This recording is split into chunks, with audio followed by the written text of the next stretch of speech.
Okay, today we are playing a game on the Horizon Lunar Colony. We will be playing roughly half the game as McCree and roughly half the game as Winston, and this is two quick play games put together, so SR's all over the place, and we also don't care about our team comp because it's terrible, but that's what you expect.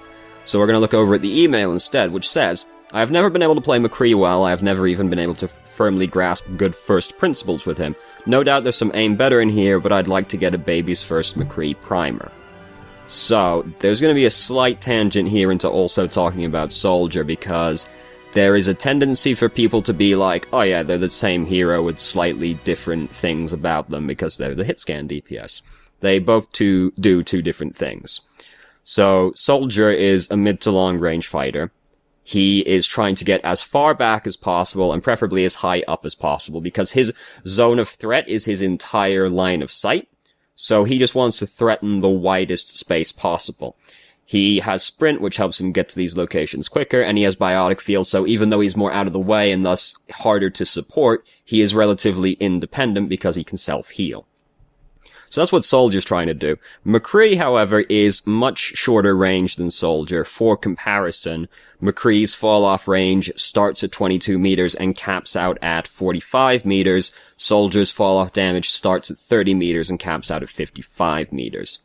Soldier also has the Helix Rocket, which doesn't have a fall-off range, whereas McCree has Fan the Hammer. So McCree is a much closer range fighter. There's no point standing in places that Soldier likes to stand in because you just don't do as much damage and it's harder to support you from that area. The other thing with McCree is he has the Flashbang. So he is one of the only consistent characters at dealing with flankers. And he's also shorter range. So, I like to think of heroes as having... There's the macro objective, which is push the payload, capture the point. I like to think of heroes as having their own mini objectives that they're trying to accomplish as well. So, like, Winston is kill the snipers, kill the Genji. Soldier is suppress the Pharah, that kind of thing. McCree's mini objective that he's trying to accomplish is bodyguard the supports. Because you're already close range, so you're going to be up near them, probably, whereas Soldier is a billion miles away. You're going to be up closer to the supports, and you're one of the only characters in the game with a hard CC. So you're one of the more consistent counters to Tracer and Genji. Sorry, banged the table, that probably sounded great. Not completely consistent, these are still skill-based matchups, but McCree is one of the best ones that we got.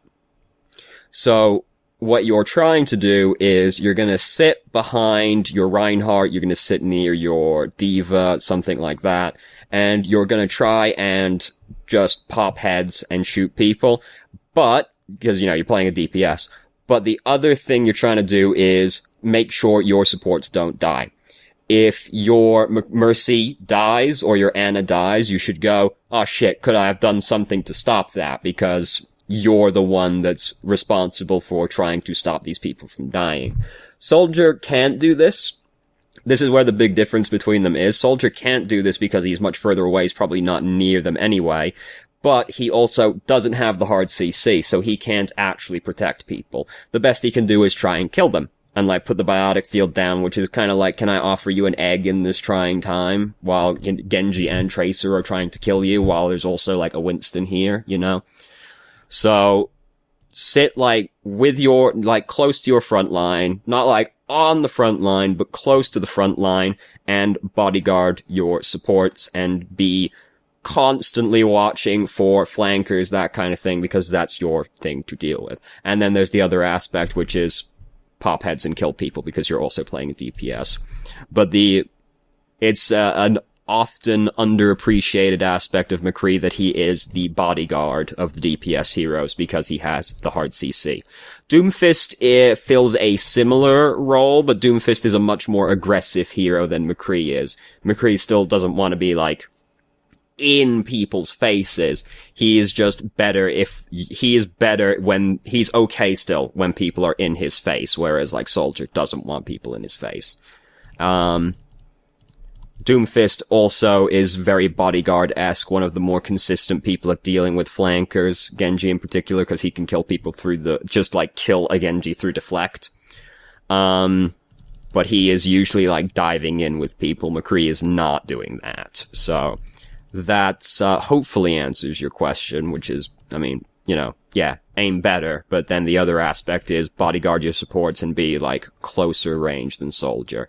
Because there is a very large tendency for McCree players to sit just where they aren't really doing anything, because that's where soldier would stand, and McCree can't really stand in the same places that soldier stands, because they're too far back. There are exceptions. Big one is, like, Numbani's first point. A soldier will stand on, like, the opposite balcony to the staircase up. McCree can also stand over there. But generally, if you think about Gibraltar, soldier wants to stand up on the catwalk at the back of the ditch. McCree doesn't really sit back there, because it takes him too long to fucking get there. B, there's no way for him to heal himself, so he's just, like, out of the way. And he can't actually shoot people in the ditch and do full damage to them, because his fall-off damage, it starts kicking in by that point. So hopefully that answers your question. If it doesn't, let me know and I'll try to expand further. So we're gonna start the game. So we're defending first. This is 2 quick play games together, so it looks like a competitive game, but it's 2 quick play games. Our team is awful, suffice to say. I don't think we have a tank right now. We have a Junkrat, a Torbjorn, and a Doomfist, you know. So, no, we don't have, like, a tank. So, you know, it's terrible. It's quick play. Whatever. It doesn't matter. So we're standing up here. This is fine, you know. We can still shoot at these people. And, if somebody comes up the staircase behind us, we don't have to worry about it, because we still have our flashbang. Coming around, getting, like, kind of a dangerous area to stand, but the enemy team is largely over there. This is kind of a dangerous area to stand, because, can just sort of, like, suddenly people can be on you very quickly, and running away from this location is not very easy, because you just have to run up the hallway staircase behind you, which is not great. So this is getting a little bit overly aggressive. But we are also playing McCree, so we can flashbang somebody if they get right on our face and, like, try to roll away. But that's starting to get, like, kinda scary. Like, look, oh, it's terrible. It's just absolutely dreadful team comp, but it's what we have. So coming all the way out here. 0G. Oh, we're back in now. Oh, here comes Doomfist. Got punched in the face by Doomfist.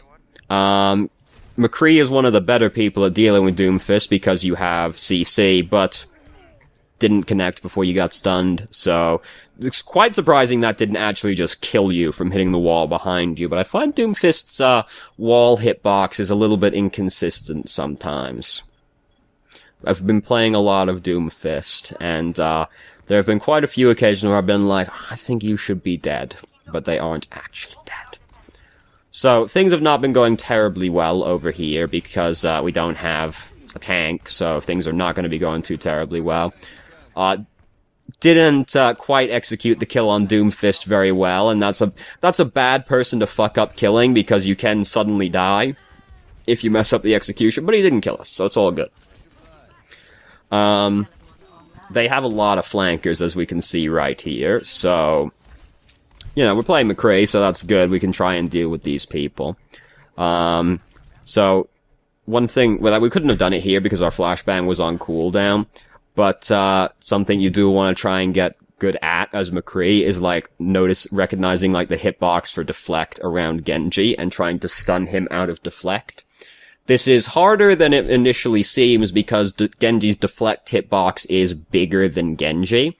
It's kinda like that on either side of him. So there's some practice involved in learning to flashbang a Genji out of deflect, but it is something that you do have to try and get good at doing. I've seen a lot of McCree players be too afraid to try, and they just kind of, like, let the Genji sit there in front of them doing his knives thing, you know, ninja shit. So, you know, it doesn't come up here because our flashbang was on cooldown while this was all happening, but don't be afraid to try and flashbang the Genji. I do think we could have tried to flashbang him, actually, right at the end, so I've just, like, tried to push on the keyboard, which was an awful mistake, because this keyboard is, in fact, still broken. So we've gone back much further than I wanted to, and now we're going to have to watch, like, a few redundant seconds. It's, you know, that's unfortunate. She translocates away, but she does just translocate right into Torbjorn and get killed anyway. So now we're back here again. Do you think we could have tried to flashbang? Like, yeah, just like throw your flashbang at this dude right there. Probably probably focusing more on trying to shoot the Genji, but you had the chance to flashbang him right there. Also, it's kind of scary to throw somebody at a flashbang at an Orisa because she just has CC immunity that she can turn on. In general, there's kind of like a mind game you have to sort of buy into as McCree, where if somebody has an ability that will negate flashbang, like Fortify and Deflect, they are generally going to use it as soon as you look at them. At least, this eventually stops being true, but for quite a long time, they will just use it as soon as you look at them. So, when you turn to look at, like, the Genji or something, wait a second, because he's probably going to see you turn and immediately start deflecting. Similar with, like, Orisa or Tracer, Reaper. They're just going to assume you're going to do it as soon as you turn to them. So, you're going to get fit. Sometimes they aren't going to do that, but generally they're going to do it as soon as you turn to them. So just, like, wait a second to see if they use their abilities. Roll away from this chick, basically, is, because this, that's also too far away, but now things are getting scary. Like, you don't want to just stand right in Orisa's face, just, like, roll back around the corner. Roll is, very slight mobility. I'm gesturing to that, but that's fucking, rising uppercut. Roll's very slight mobility, not just a reload. So here's Doomfist, that's kind of spooky. Now he's dead, so, but he did, slam dunk this here Symmetra.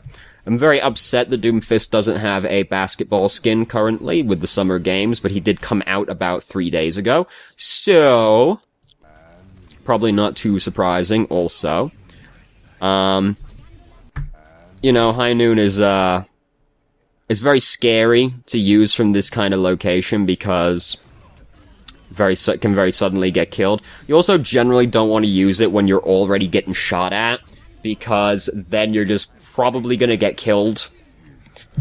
If nobody's shooting at you immediately, you can sometimes get away with it because they reduce the time it takes to lock onto someone, but if somebody is already shooting at you, you are not going to usually want to start using Deadeye because you will probably get killed. So, we got killed. It'll come as no great surprise to anybody that we don't actually keep hold of that checkpoint for very much longer. Because, look at our team, for one thing, right? It's not exactly fantastic, is it? Hold on. So again, we're walking back, it's just filling space. So, we have miraculously managed to actually walk back. When you're walking back somewhere, just roll. It gets you there slightly faster. And, probably not gonna need it on the way back, at least hopefully not. So, we've come over here. This is kind of a dangerous place to come over to, because you're starting to get closer than you want to be. Remember, we want to be, like, near the front line, not the front line, whereas when start going into that side room, we are basically on the front line at that point. We don't want to be the front line. So we're going to change to Winston in the near future. We're changing to Winston right now, in fact. We stay on Winston for the entirety of this round, but then we change back to McCree at the end of this round for the attacking phase. So starting to get chunked pretty good right there. Just jump up onto the catwalk, start walking into the entire enemy team, and kind of get chewed up really quickly. Then by the time we put the bubble down, we're already, like, mostly dead. Soldiers using tac visor, that kind of sucks. We got a shield generator, so that's cool. So we have managed to get back again, and we are just, in fact, hazing everybody. We also have to just stand on the point, because we're the one that stands on the point out of the team right now. Now Doomfist's here. He just ulted near everybody, didn't ult everybody. There is a distinction, because if he ulted everybody, they would all be dead. Doomfist managed to kill Junkrat's tire with Meteor Strike, so that's very interesting. Haven't seen that one before. So we've managed to fend off this push because their team is also kinda terrible. Less terrible than ours was until recently, but still rather terrible. Don't pick up armor if you're playing a tank, unless you know, like, everybody else has already picked up an armor pack, because it just doesn't do much on any tanks, really. Exception, Zarya, because she has 200 shields. The armor goes on the bottom of it. But any other tank, like, don't pick up the armor unless you know everybody else already has an armor pack, because it doesn't really do much on most tanks, except for Zarya. So we're just fighting these people. We used Primal Rage right there. Did we really need to use Primal Rage? What were we at, health-wise? Because I wasn't really looking at the health bar. I feel like we can't have been that low. No, we were pretty low. Alright, yeah, definitely. Alright, so fair enough. Wasn't looking at the health bar. So we're now slapping people around. We don't want to slap around Orisa, because she's not Lucio. However, Lucio is rather annoying to slap around as Primal Rage Winston, so it doesn't really pay off. But we killed Soldier, and we were occupying Orisa and Lucio's time, and the remaining 2 people got killed over here. We killed Soldier, so it all worked out great. Our team didn't have to worry about very much. Soldier, I don't know what he's thinking here, dog. Like, he's just, like, walks up into the Winston by his lonesome, and he's like, oh shit, I'm getting tased to death. Who would have fucking seen that one coming, right? So it's kind of scary to approach Doomfist as Winston, because getting slammed into a wall is really scary. Just as anyone, really. But we were in the doorway, so we don't get slammed into a wall. Their team is really bad at killing us as Winston for the most part, which is really good for us. Orisa is okay, and Doomfist is pretty good. So there's very little we have to actually be afraid of. This is a little bit too much, because we don't have Primal Rage right now, and we're jumping into the entire enemy team, while they have the bongo. So yeah, we break the bongo, but we get chewed up real fucking fast. You can argue breaking the bongo is worth it, because we can just come out again so quickly, but I don't know about that myself, but it all worked out fine. It was a little overly aggressive for my money, because we didn't have Primal Rage to back us up when we actually jumped in. Now we have Primal Rage again, because Primal Rage builds up really quickly, because you get to tase a lot of people all at once. Here's Sombra. Sombra's fucking dead. She shouldn't have been, really, because she should have had a translocator down somewhere. I don't know if she actually just didn't put it down, or she has very slow reflexes, but... So here's Soldier again, and there's not a lot he can do about it. He does just run away, which is the correct play. We almost got him. And then his team came to back him up. Still got Primal Rage, didn't have to use it there, so that's cool.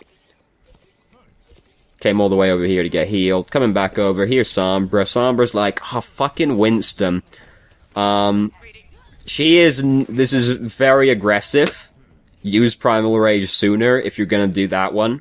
I've done that before. I've gone, like, super in to try and kill somebody like this. You gotta use Primal Rage sooner if you're gonna pull that kind of thing off. And I mean, it's not the end of the world, because Primal Rage, fairly disposable ultimate. Not as disposable as, say, Self-Destruct, and it is largely used for survival anyway. You know, I've done the same thing. I would have probably done the exact same thing there, but you gotta Primal Rage sooner, because you don't want to die, really, you know? Generally being alive is considered to be good practice. So here comes Doomfist. He has landed, didn't kill anybody. Ulted just in time to not get slammed into the wall and killed by him. Who's nano boosted? It's not Genji. Who the fuck got nano boost? Oh no, it was our Ana that used nano boost. My bad. So a lot of ultimates happened, and somehow they failed to execute, like, any of them correctly, which is absolutely incredible. Symmetra has just microwaved everyone to death, so Symmetra has got the play of the game for this round, I think it's safe to say. This is very aggressive. We don't have Primal Rage to back us up while we're making this decision, so this is very scary. Their team is bad at quickly killing us, so we can get away with that kind of thing more, but that's still too aggressive for my money when you don't have Primal Rage up.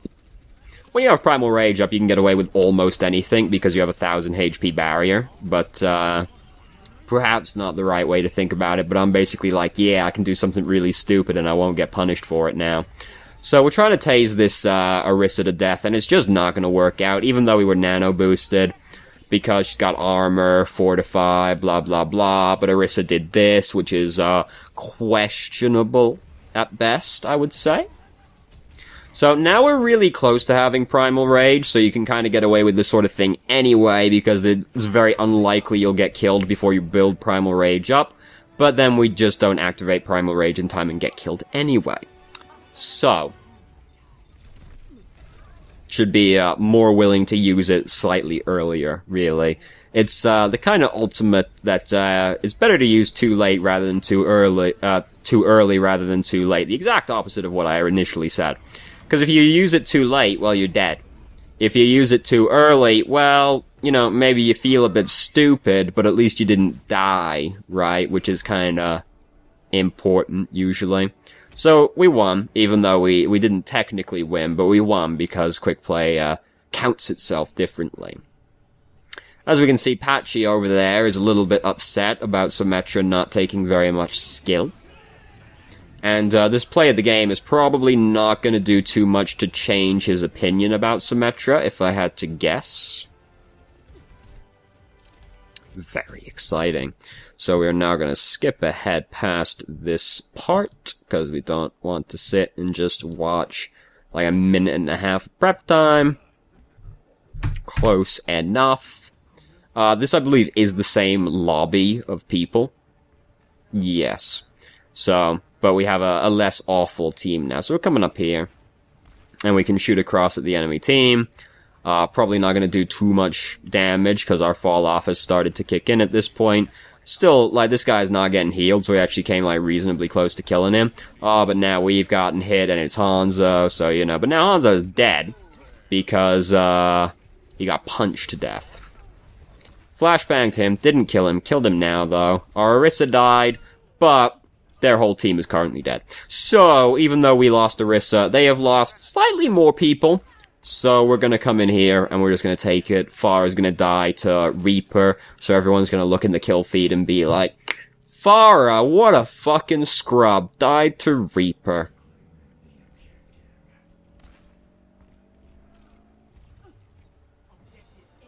So now we're coming over here. You can... Alright, now I'm not going to say this is necessarily a 100% foolproof plan, but this is what I would have done.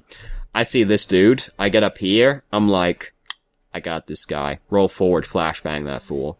Like, roll around through the doorway, roll around through that doorway, flashbang that fool, and kill him. Doomfist is also there, so that would have probably gotten me killed. But, in most situations, if you see like a Hanzo standing up in this room, the enemy team shouldn't be standing in this room, so you can assume if you see somebody in there during, like, as you're capturing the point, they're probably by themselves most of the time, so I would have just rolled up on that fool, flashbanged him, and killed him. And, you know, if he hits you with a headshot with one of his tree trunks, or throws his skill at your feet, yeah, you die. And that'd suck.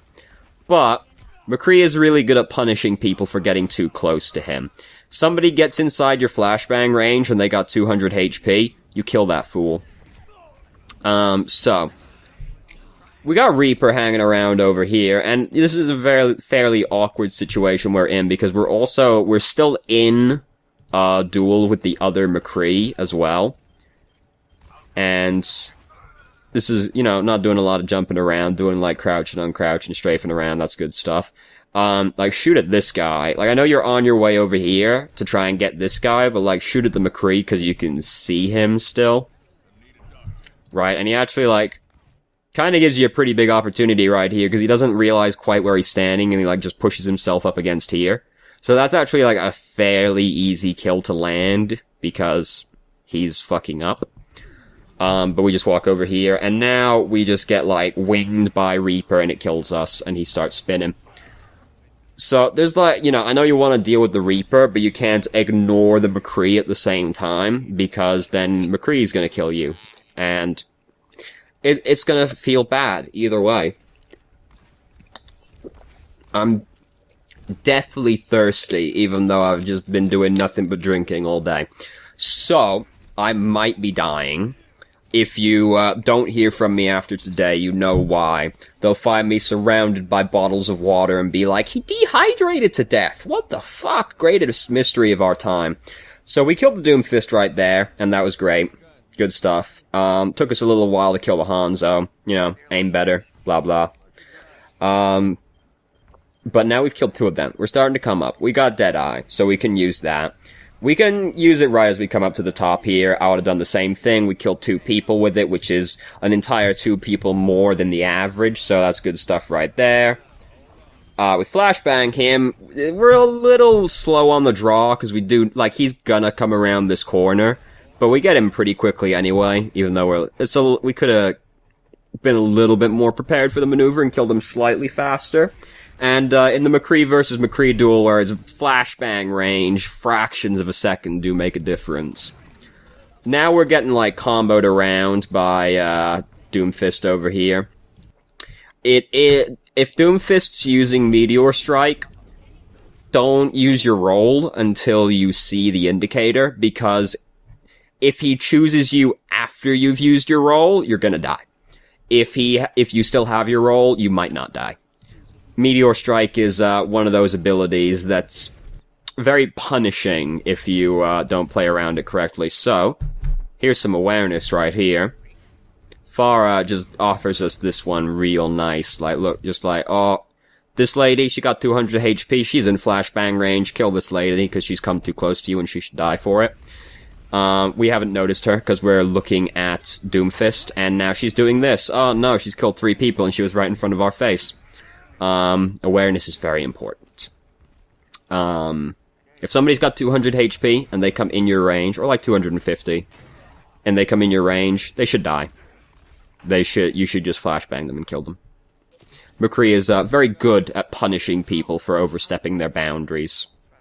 As is Doomfist. I like Doomfist a lot. I'm still working on being the best Doomfist player in the world, but one day it'll be there.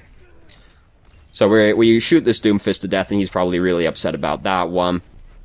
We then miss every shot on the Farah, which feels bad, obviously. Missing doesn't really feel very good, usually. Oh shit, threw the flashbang out, just like on reflex, probably, like, oh shit, nearly dead, flashbang the wall. Yeah, we got shot by a direct rocket from Farah. Almost at a Crockett, which is a TF2 thing that doesn't exist in this game, because in TF2, here's a fun bit of balance for you. In TF2, you can randomly crit people. So the soldier, who is, analogous to Farah, but can't fly, well, he can fly, but he can't fly in the same way that Farah flies. He's got the Crockets, which is just a crit rocket. And if it hits you, you die.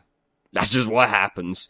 So, part of the skill in playing soldier in TF2 is be really good at RNG when it matters. So that has absolutely no bearing on what we're talking about, other than that I almost just set a Crockett on, reflex. Reflex from about 8 years ago, but, So, Doomfist is right over there. He's dead now because we flashbanged him around the corner, because he overstepped his boundaries, and now he's dead for it, as it should be, as is the natural order of things. That's always a fun one, when you shoot somebody and you're like, oh, he died! Sick! I guess I'm the best. That's the best part about playing McCree, honestly, when you kill somebody in one shot and you're like, damn, I got the last hit, but boy, did it feel good, made me feel like a gunslinger.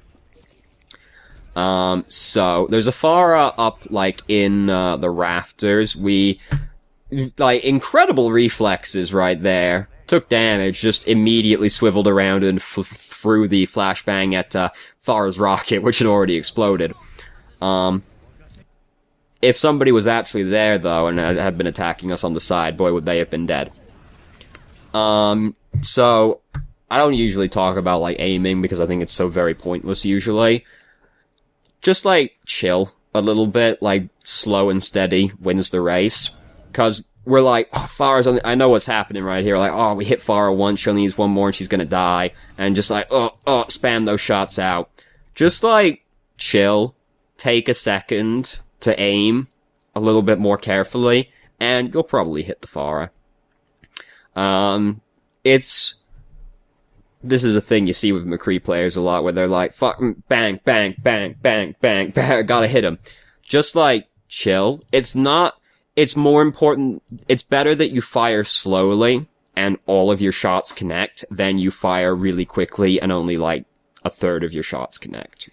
Just like, chill, cool down, like take an extra half second to aim at the Farah, you'll probably hit the Farah.